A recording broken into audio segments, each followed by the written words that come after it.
Welcome to my channel. This channel here is going to be about my thoughts, my understanding and opinion, and I'm basically just putting this out here for anyone to hear and see if you resonate with it. This is the first video, by the way, and just a quick introduction. I'm a working class man, average, everyday sort of guy. I'm not from a rich family. I'm not from poverty either.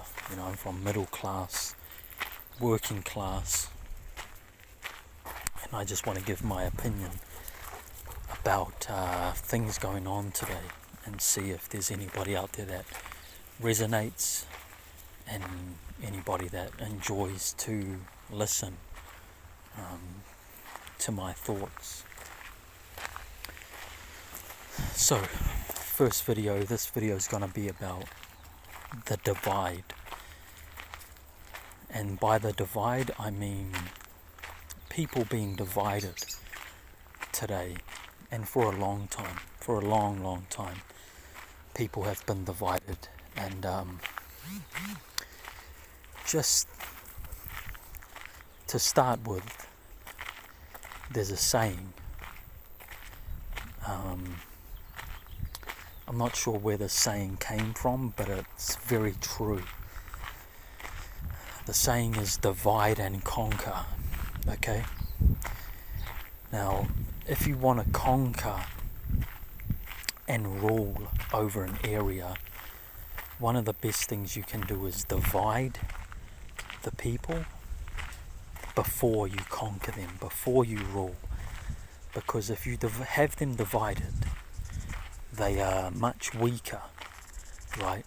Together strong, like the, the Planet of the Apes. Together strong, right?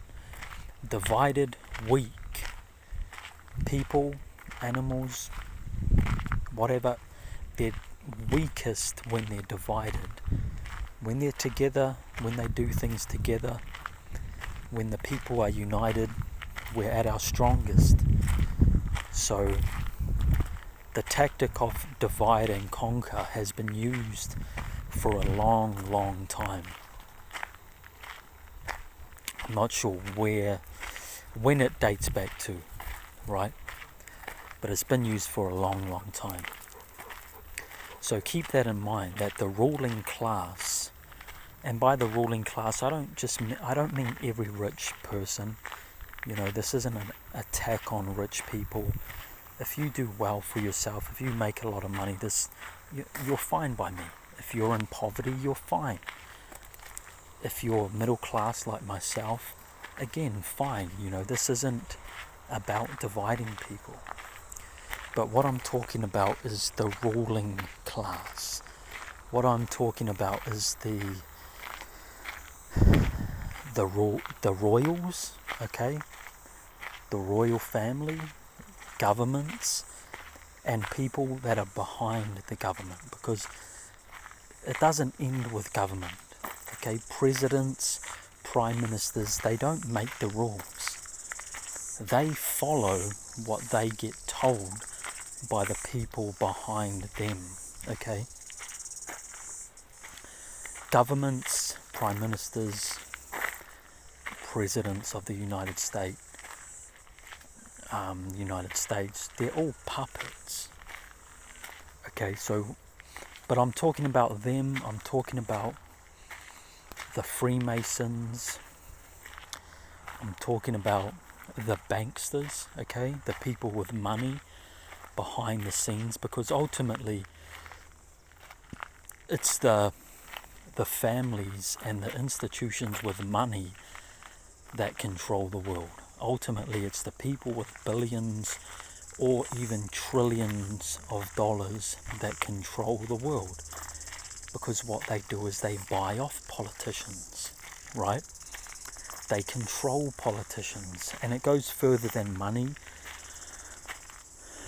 Okay, but we're just going to touch on that for now, because I'll do another video in the future about what these people are really about. But for now, let's get back to the subject of divide. The divide and conquer, right? So, what I'm talking about is how they divide purposely.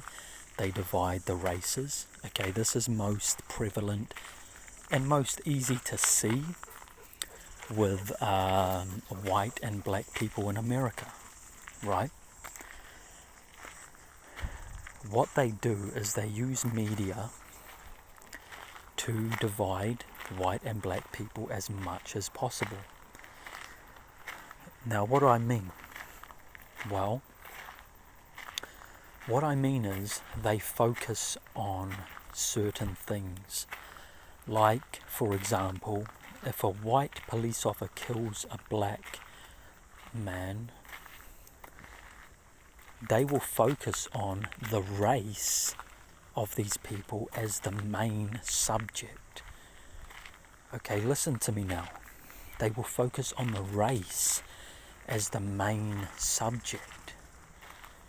They don't talk about what the perpetrator did wrong, or the cop did wrong, or what the police policy is, or, you know, if it was justified or not.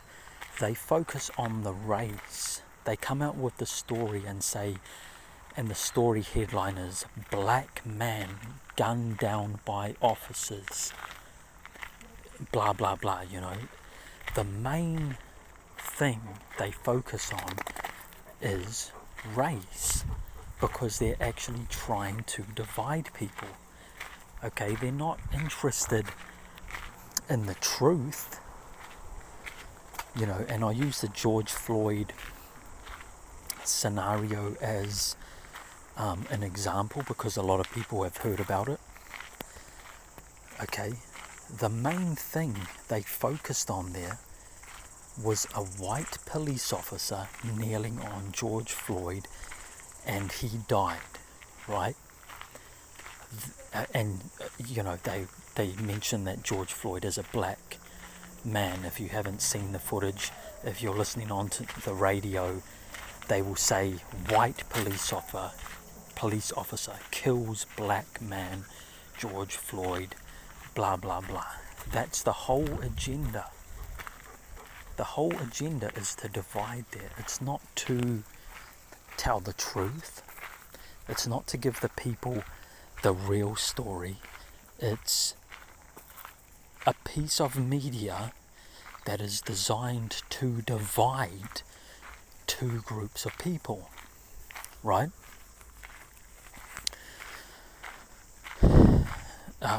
To make this more clear, the truth of that case is that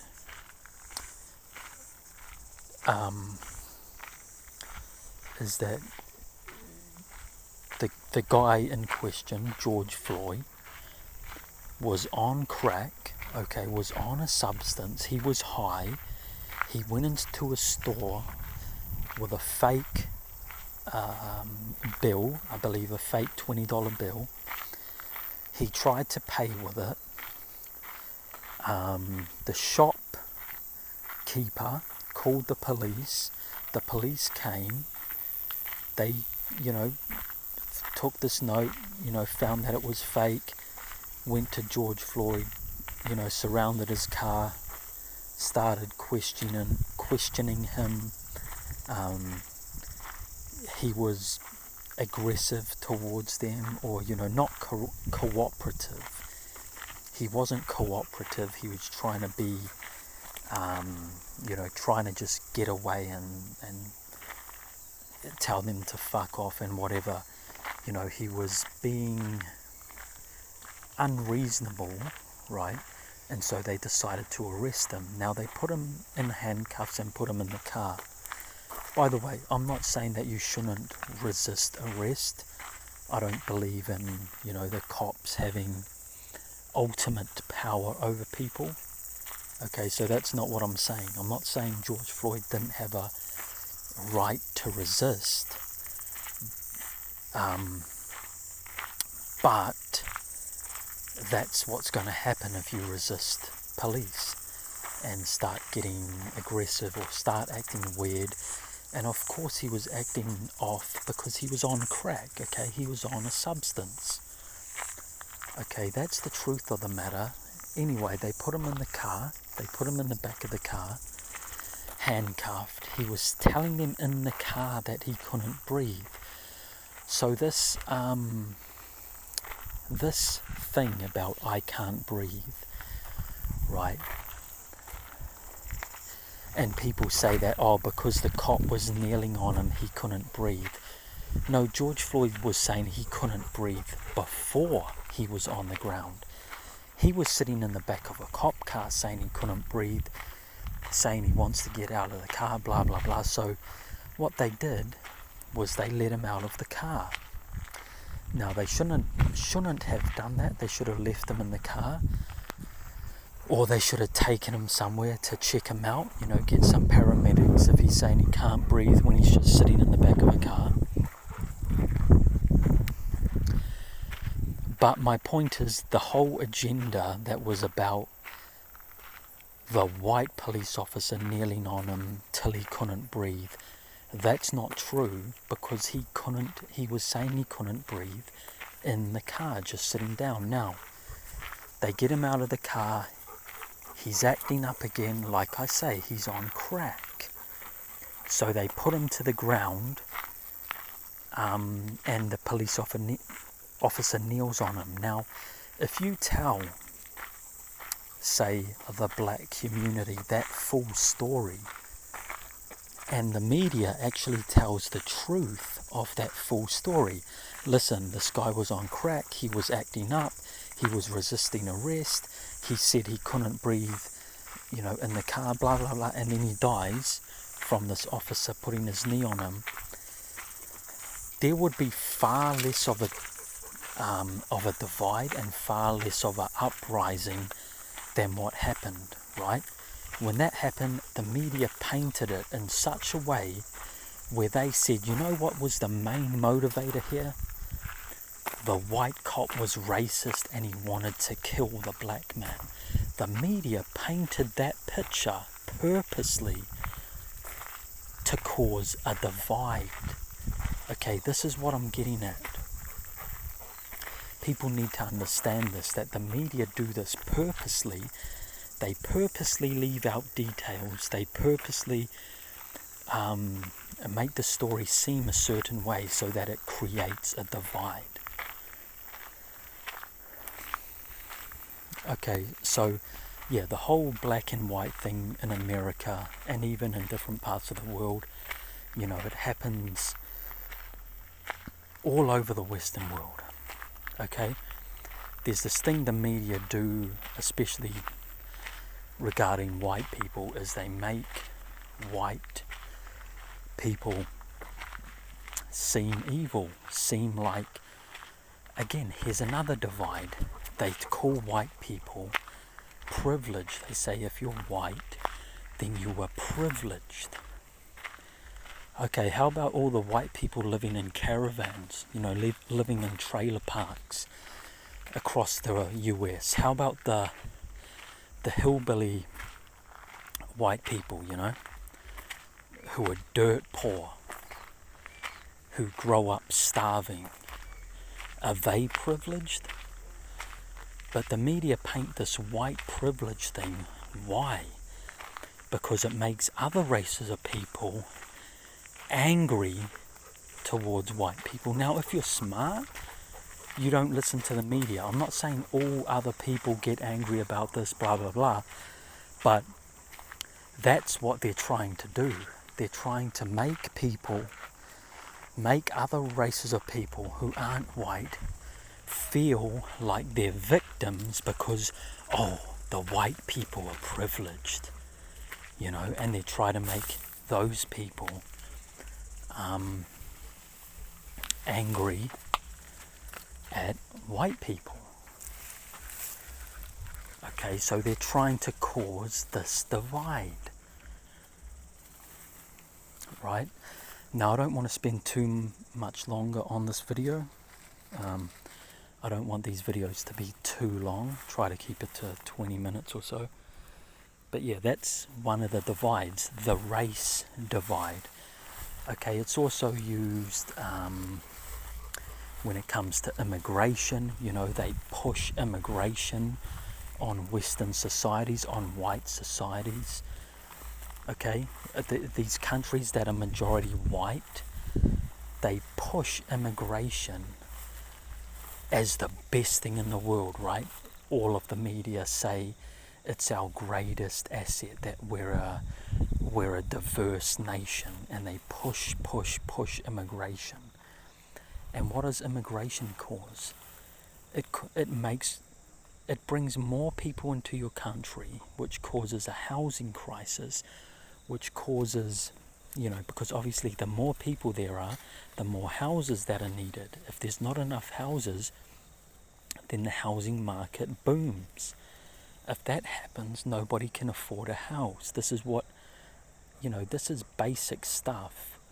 But governments do this, so there's a divide. Okay, because now people are starting to get pissed at immigrants, like it's their fault that our governments are letting them in. Okay, so people point their anger at the actual immigrants, when the hate, if you're going to have any hate, should be pointed towards your governments and the people behind your governments. Again, the government is not ruling. The people behind the government rules, the people who tell them what to do. Okay, so they're causing a divide there between, people of a nation and immigrants. Okay, now, to get off race, let's talk about the sexes. Okay, for a long time now, there's been this media division between men and women, right? The media always push division. And here's another one, men and women, right? The media push that men are privileged and get paid more than women, so on and so forth. First of all, again, this is a media trick, a media lie, because they don't take anything into account other than men and women. But here's the thing, here's the problem. Men, on average, and by a lot, work jobs that are more dangerous. Therefore, more men die at work than women, and that's by a country mile, right? More men are dying at work than women because they work more dangerous jobs. But you never hear about that from the media, do you? All you hear about is this thing, men make more than women. Well, they don't take into consideration how many hours a week the average man works, right? Like a guy might make more than a woman over a year in the same position, but that guy might be working 50 hours a week and that woman working 40 hours a week. They don't consider that. They don't consider that women get pregnant and have time off to have children and lag behind in work, and don't get promoted because they're having a baby, and good for them. They should have kids, women should have kids. But they don't look at all these factors that obviously are going to impact how much someone makes. Like, say a guy straight out of school goes to university, gets a job as a accountant, starts working, and at 30 years old he's on $200,000 a year as an accountant. Now, he went straight into that job after university, and after he had been at school, he went straight into university. He went straight into a job at, say, 23. So for 7 years, he's worked his way up to $200,000 a year as an accountant. On the other hand, you have a woman that might, after school, works a normal job, gets knocked up, has a child at 19, raises that child for 3 years, then goes to university at 22, does 3-4 years there, and by 26 to 27 she's got a job as an accountant. By the time she's 30, she's only earning $120,000 a year as an accountant, so in the same position as the man. And people would say, well, that's sexist. She should get $200,000 just like the man. But here's what's not taken into account. That man has been on the job 7 years to get to $200,000, compared to the woman who's been in there 3 to 4 years. Now, $200,000 might be a lot more than an accountant with 7 years experience earns, I don't know, but that's not the point. The point is, these factors are not taken into account. All the media do, and it's like, it's going back to the George Floyd story, they leave out details and they paint it a certain way so that they can divide people. Again, this is what this is all about. The media don't make these stories and do all this to inform people of injustice, right? They are purposely putting stories out there like this to divide the people, okay? They always, the story is about women and men have a pay gap. There's a pay gap. It's like women's sports teams complain about not getting paid as much as men. Here's the thing. Men's sport is watched 1,000 times more than women's sport. Right? Women's sport's not popular. At least not a lot of their sports. It's getting more popular. Okay, certain sports are getting more popular, but in general, it's far behind the men's. And guess who pays, these club teams and all of this, these men's teams and women's teams? It's advertisers, okay? Advertisers pay them. Advertisers fund sport. So if you're not getting people watching the sport, you're not going to make as much money. That's why there's a pay gap in men and women's sport, because way more people watch the men's sport than women's sport, meaning the men are more valuable at bringing in people to see advertisements, which then makes companies more money, and they pass that money on to the men, right? Women aren't as good as that. Women don't bring in as many eyes as men when it comes to sport. Okay, the media never talk about how women make a lot more money than men at modeling and in porn and in, swimsuit shoots for magazines. Women make more money, way more money, selling their body than men do, but the media don't mention that. The media don't come along and say, hey, this is unfair. A man modeling only earns $60,000 a year, whereas a woman model earns $250,000. You never hear about that, because that's not part of their divide.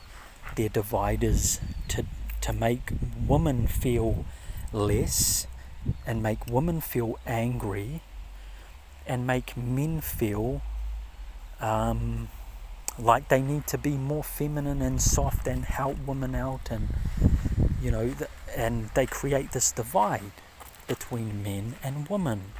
In particular, their target is to make women feel something, right? To create a divide between men and women. Okay, that's all I'm going to go into. This video is just going to go way too long. But there's also many other divides, the religious divide between Muslim and Christians and Jews, and all of this.